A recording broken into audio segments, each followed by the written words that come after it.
Hey y'all, I'm Ray and today I'm going to be talking about the Taino versus the medieval. So my goal today is to compare and contrast the lives of the Taino peoples of the Caribbean and that of the medieval peasant, especially those that were living within the same time period. And the reason that I'm doing this is because I want to debunk the stereotypes that paint pre-colonial indigenous groups as savages and primitive. So to do this, I'll be talking about each respective culture and the influence that both have on us today. I'll also be talking about the pretty strange to us in the modern day context rituals of medieval. So let's start off with a tentative timeline. So between 400 and 250 AD is when it's believed that the Taino people migrated from South America to the Caribbean and began to inhabit it. And for the medieval period, we're really going to be focused on the 11th century to the 15th century, specifically after the Battle of Hastings 1066, though this isn't the official start of the medieval period and the official start of the medieval period is debated by historians. This is the start of feudalism in medieval Europe, and with that came the peasantry. 1450 AD is when the medieval period basically ended, and by this point the Taino were settled into Cuba, Puerto Rico, Dominican Republic, Haiti, Jamaica, and parts of the Bahamas.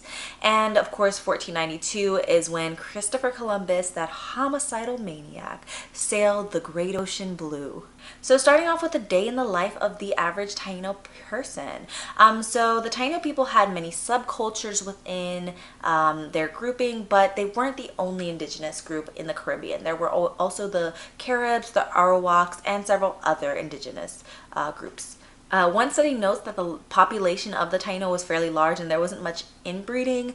Don't love the wording there, but at least we know that the Taino probably weren't trying to sleep with their siblings' cousins, unlike a certain group of monarchs during the same time period. I'm looking at you, King Richard III. The Taino people traveled frequently between islands for both trade and socialization. Part of this is significant because the Taino are actually where we get the word canoe from, as it was their main mode of travel, and it is believed that there were canoes that held over 100 paddlers. And then in terms of food, yuca was a staple for the Taino people, and casab, which is a kind of bread made from flattened yuca, is still eaten regularly within Haiti and the Dominican Republic today. Now let's talk about the medieval peasants, a day in the life. It's believed that at somewhere between 85% of medieval Europe were peasants, and honestly, it sucked to be a peasant. Most of what I will be talking about is from this article from the Saylor Foundation titled The Lives of Medieval Peasants. So there were three main categories of peasants: the freemen, which were the smallest group of peasants, but those with the most freedom, the most resources, and fewer bills to pay. They were rent-paying tenants. Then the largest group of peasants was somewhere in the middle. It was the villeins. And for the villeins, they had more rights than the lower classes, but less rights than the freemen. They had fairly small dwellings, and they also paid for their land with labor. And then the lowest group category of peasants were boarders and cottagers, and honestly, it sucked to be them. It was very unhygienic to be a peasant, with many bathing only once or twice within their entire lifetime. Yeah, it's just all of the disease. The Catholic Church had a huge influence on the daily lives of peasants and basically every aspect of their life. But peasants did enjoy many festivals, including Carnival, which is so funny because Europe brought Carnival to the Caribbean, and the Caribbean just ended up making it better. So a direct comparison between the Taino and the medieval peasants. Medieval peasants had homes that lacked proper insulation, which was terrible during the winter time. And with the unsanitary conditions, there was a high child mortality rate. As opposed to the Taino, they didn't have to worry about insulation in the same way. If you've ever been to the Caribbean, it is just south of the equator and has year-round sunshine. But the Taino did have to worry about major environmental events such as earthquakes and hurricanes. We actually get the word hurricane from the Taino language as well. So now let's talk about religion. For this, I will mainly be citing the ceremonial offerings and religious practices among Taino Indians and archaeological investigation of gourd use in Taino culture by Ryan Martin. So the Taino people practice semiism, and what semis are small figurines fashioned out of stone, wood, shell, and cotton. And so these are these little structures. Sometimes they are relatively big, but they were a commonly used within Taino religious practices. In terms of their structure, they were a chiefdom, and so chiefs were called cacique, and then their shamans were called behik. And cacique and behik had the most powerful semis. For the average Taino person, they could not create a semi without the help of a behik. And so the process they would use is that person would kind of find a tree or some other thing that they felt some source of energy or power from, and they would call their local behik to ask that tree or other item for permission. And after gaining that permission, they would chop it down or use the bark or whatever else to create the semi. And to communicate with these semis, the Taino behik would actually use a hallucinogenic called cahoba, and that's how they would have conversations with these semis within this religious context. Gourds were also very important for the Taino people. Gourds are a recurring motif in much of Taino mythology and creation stories, and maracas fashioned from gourds were used during aretos, which were large religious ceremonies. And aretos celebrated marriage, death, and united people in the aftermath of great natural disasters.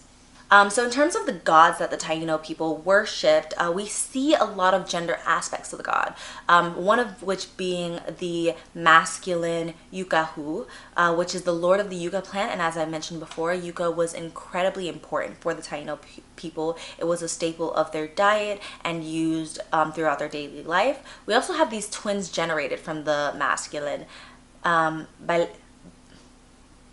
by Brahma and Baraguabel, which one being the guardian of workers and the other being the guardian of plants, animals, and fish. And so in terms of this, we see the importance of both labor and nature within Taino culture. One of the feminine gods was Atabira, which was similar to what we think of as Gaia, or Mother Earth. She was fertilizing earth water in ponds, rivers, and lakes, and of course water being significant for these island dwelling people. And then the twins generated from the feminine, Marohu and Boinayel, one being no clouds and announcing the rain, the other being clouds announcing the fertilizing rain. We see this importance of the wet and dry season. We also see duality as a major motif within Taino religious practices. Even with semis, there are several that had two faces, one pointed in either direction. So duality was also very important within the Taino culture. So in terms of the religious practices of medieval peasants, well, they were Catholic. Need I say more? Okay, I'll say a little more. The Catholic Church truly controlled nearly every aspect of medieval life, especially for the peasants. They were expected to pay a tithe, which was 10% of their income, directly to the Catholic Church. And the church had guidebooks for nearly everything, including sex. And so if people were to kind of step out of line or sin, they were expected to both repent and pay a penance directly to the church.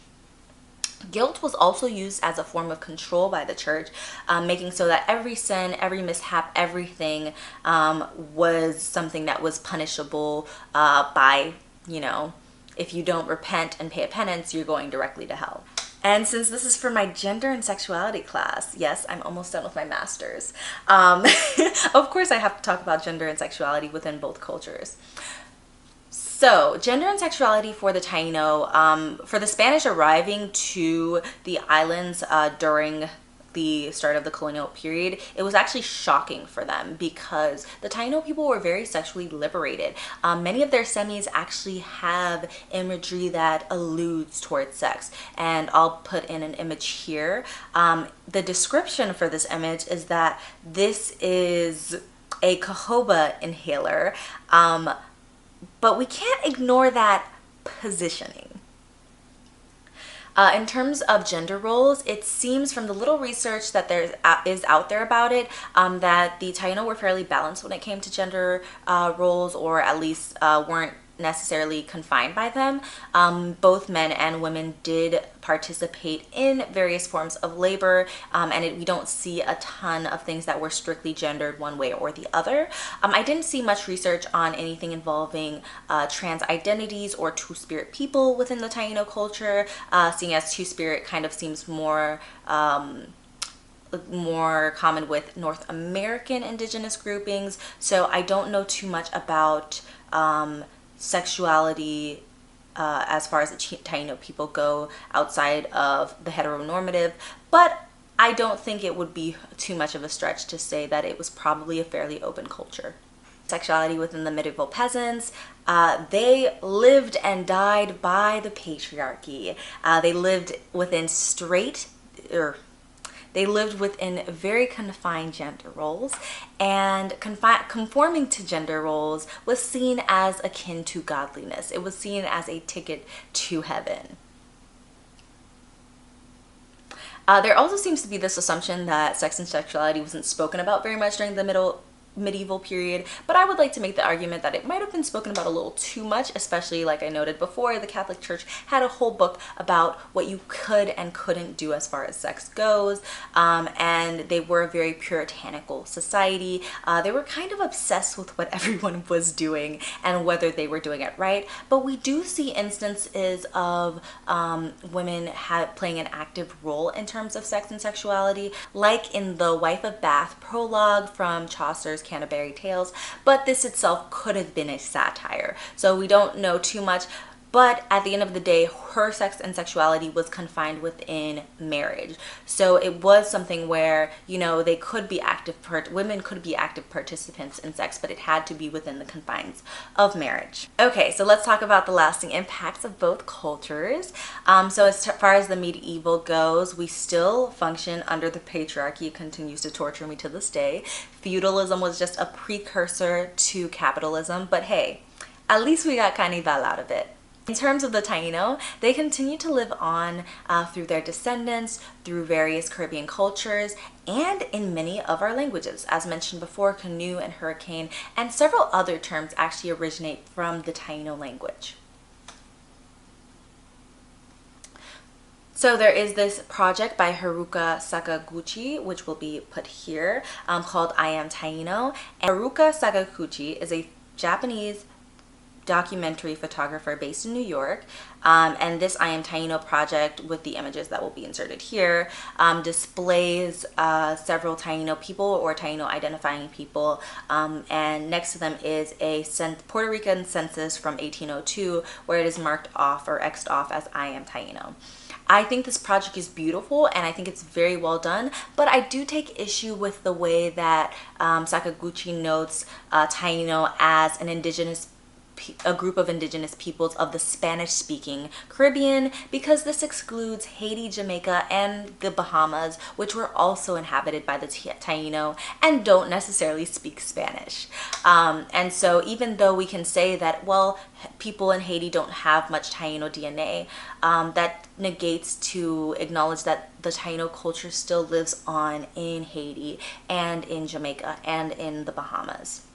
I'd also like to note this comment on the YouTube video, Puerto Rican Dance, Taino Indians of the Arroyo people. I was originally planning to include this video, but after scrolling through the comments and reading this one in particular, I realized that it wasn't an accurate representation of Taino heritage. So this comment is from Jericho Abori Taino 6680. I'm gonna read it. I'm sorry, but the lady announcing about the Tainos being almost non-existing is wrong. We have a huge community on the island and throughout the United States, a huge Taino culture, and I'm part of it. I'm not Puerto Rican, I'm Boricua Taino. My tribe is called Concilio Guato Macu A Borican. We are not New Age Tainos, we are traditional Tainos like our ancestors did it. Another thing is that this music sounds like South American traditional music, like played in Ecuador called San Juanito.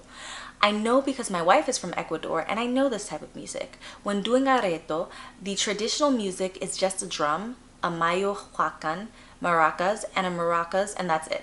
There is no flutes and no randado either, so whoever decided to do this event should have gotten their project facts straight first. And for all those that think that Taínos don't exist, then I say look into your heart, mind, and DNA, because before Puerto Rico was Barican. Barican lives in your mind and in your heart. If you live it, then it exists. So don't forget where you came from. Barican is in the blood, and we have to fight for her. She needs us, and we can't let her die. I'm more than proud to consider myself a Taino. I'm not Latino, I'm Taino. And so this acknowledges that whole disappearing Indian trope, right? The Taino did not disappear. Their culture was not decimated. They are still here. In terms of DNA, we do see in several studies that people in Puerto Rico are estimated to have between 61% of the population having some trace of Taino DNA. Similar numbers with Cuba and Dominican Republic, where we do see large amounts of people with Taino ancestry. What does this all mean for us today? It means we have to stop putting Europe on a pedestal that it doesn't deserve. All histories are valid, even those that remain untold. And please, in the year of our Lord 2022, stop calling pre-colonial indigenous communities primitive. Thank you for checking out my video.